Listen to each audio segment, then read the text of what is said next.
আম্মু ঠিক করে রেখে গেল আপার বিয়ে কার সাথে হবে, আর তার সাথেই বাবা আপার বিয়ে দিল। এতটা ভালো তো আমার বাবা নয় তাহলে।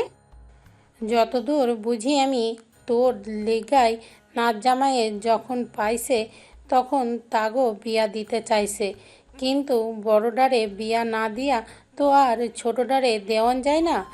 বিভার বয়স 24 চলতাছে, তোর 21। মানুষে কি কইব? তার উপর তোর বাপের পিয়ালির বউ আবার কানে বিষ ঢালছে, কইছে বড়টারে আগে ভাগাইতে, নয়তো পরে নিব কেরা, ঘরে বইসা বইসা খাওয়ানে লাগবো। তাই হের কথা হই নাই, তোর বাপে তোর মায়ের পছন্দ অনুযায়ী এই বিয়া দিছে। এর মাঝেই আবার হাসিনা তার পোলার লেগাই প্রস্তাব নিয়ে আসছে, তাই যারে পাইছে হের লগেই ঝোলাই দিছে। আমিনা নিজ গরজে বললেন, তাই আমি খুশি হয়েছি, বউরে ইচ্ছাটার পূরণ হয়েছে। নাচ জামাইয়ের মনে হয় সাধারণ চাকরি, কিন্তু শুনছি পলাটা ভালো, তাইলেই হইছে। তারা ভালো থাকলেই আমার খুশি। শ্রুতি হাসল। দাদি তাকিয়ে রইল। শ্রুতির হাসিতে কিছু একটা প্রকাশ পেল। কি সেটা? রাগ নাকি তাচ্ছিল্যতা? সাধারণ কোনো মানুষ দেখলে বলবে রাগ, কিন্তু দাদির কেন যেন মনে হলো শ্রুতি কাঁদতে চাইছে, তবে পারছে না। আমিন শিকদারের মাথা লজ্জায় কাটা যাচ্ছে। তার সামনেই দাঁড়িয়ে আছে দুই মেয়ে সহ মেয়ে জামাই। দুই মেয়ে জামাইয়ের হাতেই ছেঁড়া পাঞ্জাবি। বাবা, এটা কি করেছো তুমি? শেষ পর্যন্ত মেয়ে জামাইদের জন্য ছেঁড়া পাঞ্জাবি এনেছো? ছি, লজ্জা আমার মরে যেতে ইচ্ছে করছে। ওই বাড়ি গিয়ে কি বলবো আমি? আমি শিকদার তার মেয়েদের ছেঁড়া পাঞ্জাবি দিয়ে পাঠিয়েছে, এতে আমার সম্মান কোথায় যাবে ভাবতে পারছো তুমি? দুঃখের সাথে তার বাবার প্রতি রাগ মিশিয়ে কথাগুলো বলল শ্রুতি। আমিন সাহেব নিশ্চল, কাণ্ডজ্ঞানহীন। সে নিজে গিয়ে দুই জামাইয়ের জন্য ভালো নামকরা পাঞ্জাবির দোকান থেকে দুটো পাঞ্জাবি কিনে এনেছেন। মাহাবের জন্য অত দামি জিনিস কিনতে না চাইলেও কিনেছেন। তিনি ভেবেছেন দামি পাঞ্জাবি দিয়ে কিছুটা অপমান করবেন, অথচ এ কিসে নিজেই তো অপমানিত হচ্ছে। পাঞ্জাবি দুটোতে মাঝ বরাবর দুটো বড় বড় ফোঁটা করে ছেঁড়া। বোঝাই যাচ্ছে কেউ ইচ্ছে করে আঁকাবাঁকা বৃষ্টিভাবে ছিঁড়েছে, আর সেটা যে তার গুণধর মেয়ে করেছে তাতেও বিন্দু মাত্র সন্দেহ নেই। শাহিনা এগিয়ে এলো, রাগ তুঙ্গে তুলে বলল, শ্রুতি, এসব কোন ধরনের কথা? তোমার বাবা কেন ইচ্ছে করে ছেঁড়া পাঞ্জাবি আনবেন? হয়তো ওনার টাকা নেই ভালো পাঞ্জাবি কেনার, তাই। সরল তবে ব্যঙ্গাত্মকভাবে উত্তর দিল শ্রুতি। উল্টোপাল্টা কথা বলবে না শ্রুতি। যা সত্যি তা তো বলবোই মা। মাহাথির স্বাভাবিক দৃষ্টিতে সব পর্যবেক্ষণ করছে। নাটকটা সুন্দরই হচ্ছে, নাটক দেখতে তার ভালো লাগে, আর সেটা যদি হয় বাস্তব তাহলে তো কথাই নেই। আমিন সাহেব এগিয়ে এলেন, নতজানু হয়ে বললেন, বিশ্বাস করো, আমি তোমাদের জন্য ভালো মানের পাঞ্জাবি এনেছিলাম, কিন্তু কিভাবে কি যে হলো। পার্থিব সান্ত্বনামূলক কথা বলল আমিন শিকদারকে। শ্রুতির পছন্দ হলো না, তবে দুই মেয়ে জামাইয়ের সামনে যে অপদস্থ হলো এতেই সে বেজায় খুশি। বিভা সব বুঝতে পারছে, অথচ কিছু বলছে না। মাঝে মধ্যে মনে হয় শ্রুতি যা করে তা ভুল, আবার মাঝে মধ্যে মনে হয় ও যা করে তা 100% ঠিক, এমনটাই হওয়া উচিত। তবে এখন কি মনে হচ্ছে তা বিভা বুঝতে পারল না।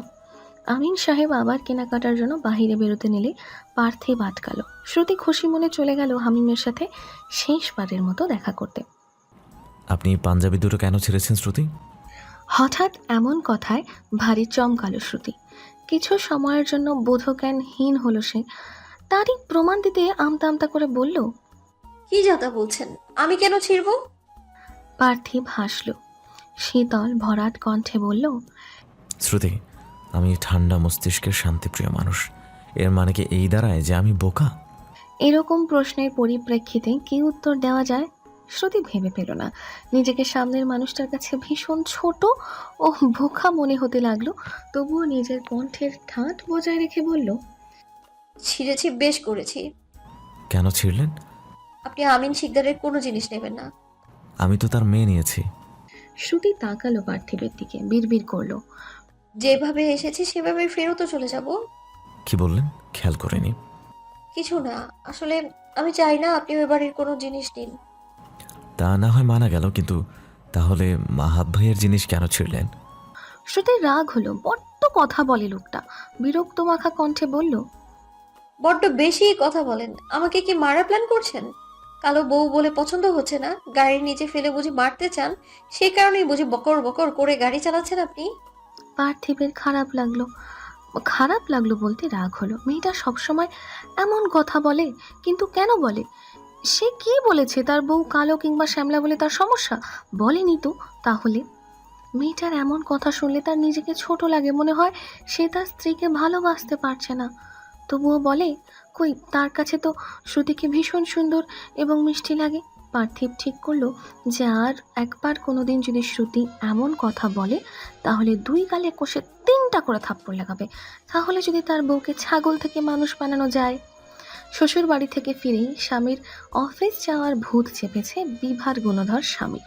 তাই তো বিভা তোড়জোড় করে রান্না করেছে।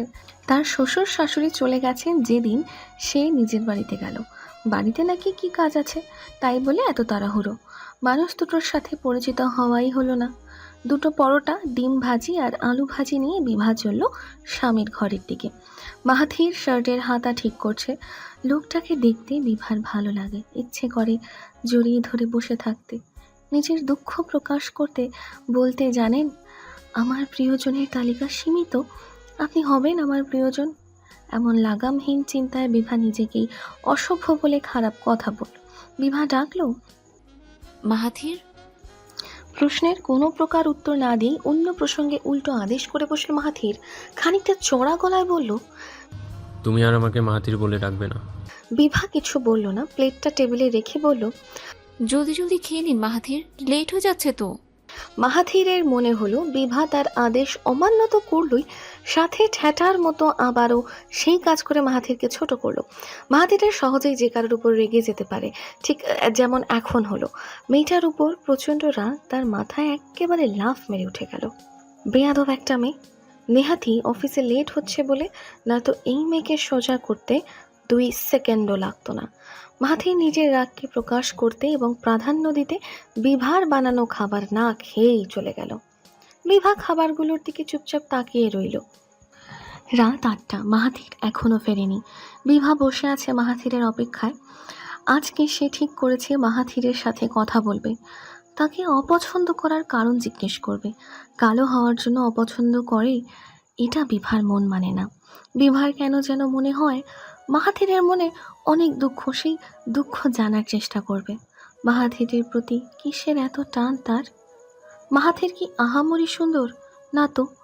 তবে হ্যাঁ, মুখের গড়নটা বেশ। আসলে বেশ বলা যায় না। মাহাথিরের মুখের গড়ন সুন্দর নাকি শুধুমাত্র তার কাছেই সুন্দর লাগে তা বিভা জানে না। মাহাথিরকে যতবারই বিভা দেখে মনে মনে বলে, মাশাআল্লাহ। বিভা কি মাহাথিরের সৌন্দর্য দেখে মুগ্ধ? না তো।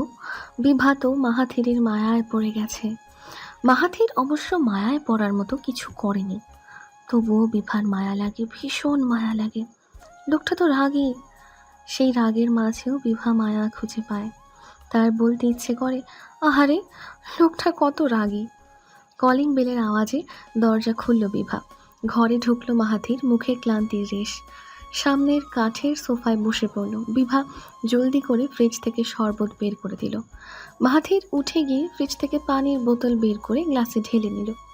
এরপর সোফায় বসে ধীরে ধীরে চুমুক দিল। বিভার অপমানিত বোধ হওয়ার কথা হলো না, বরঞ্চ উল্টে মায়া হলো। মনে হলো লোকটা অযথাই রাগ করে। একটু রাগ না করলে কি হয়, শরবতটা খেলে তো তারই ভালো লাগতো, খেলো না, খারাপ লোক। বিভা সামনের সোফায় বসে ঠক ঠক করে পুরো শরবতটা খেয়ে নিল। এমন একটা কাণ্ড করে বিভা নিজেই কাণ্ডজ্ঞানহীন হয়ে পড়ল।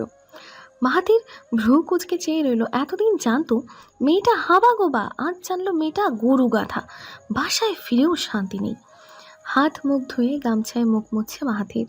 সামনে তাকিয়ে দেখলো একটা বাটিতে মোগলাই রাখা আছে, পাশেই পানির গ্লাস। কে বানিয়েছে? ওই মেয়েটা। ভাবলো খাবে না, কিন্তু এরপরই তার মনে পড়লো তার ভীষণ ক্ষুধা লেগেছে। যদিও দুপুরে ক্যান্টিন থেকে পেট পুরে খেয়েছে, মাহাথির বসে বসে খেতে লাগলো। মাহাথির, আপনি চা খাবেন নাকি কফি খাবেন? মাহাথির তাকালো। বিভা দাঁড়িয়ে। আজ পরেছে খয়েরি রঙের একটা কামিজ, চুলগুলো বেসামালভাবে খোলা, সুন্দর লাগছে দেখতে। আচ্ছা, বিভা কি আজ চুলে শ্যাম্পু করেছে? এই জন্য কি এত সুন্দর লাগছে তার চুল এবং তাকে? এতক্ষণের ভাবনাকে নিমেষেই পাল্টে ফেলল মাহাথির। ভরাট কণ্ঠে বলল, তোমার জন্য আমার নাম মাহাব। বিভার মুখটা ছোট হলো, বোঝা গেল মন খারাপ হয়েছে। মাহাথিরের মাঝে ভাবান্তর হলো না, নিজের মতো করে বলল, মাহাতির শুধু আমার কাছের মানুষদের জন্য। মাহাতির শুধু আমার কাছের মানুষদের জন্য। আর কাছের মানুষের তালিকায় তুমি পড়ো না। সুতরাং মাহাব বললে খুশি হতাম, কিছু না বললে আরও বেশি খুশি হতাম। বলেই গটগট করে বেরিয়ে গেল ফ্ল্যাট থেকে। কোথায় গেল? ছাদে। শ্রুতি বসে আছে খাটের মাঝখানে, হাঁটুর ওপর মুখ রেখে ভাবছে সে। আজ দুপুরবেলা সে খেতে চাচ্ছিল না, ইচ্ছে করছিল না, রুমে এসে ঘুমিয়েছিল। প্রভা প্রত্যাশা এসে অনেকবার ডেকে গেছে, সে ওঠেনি।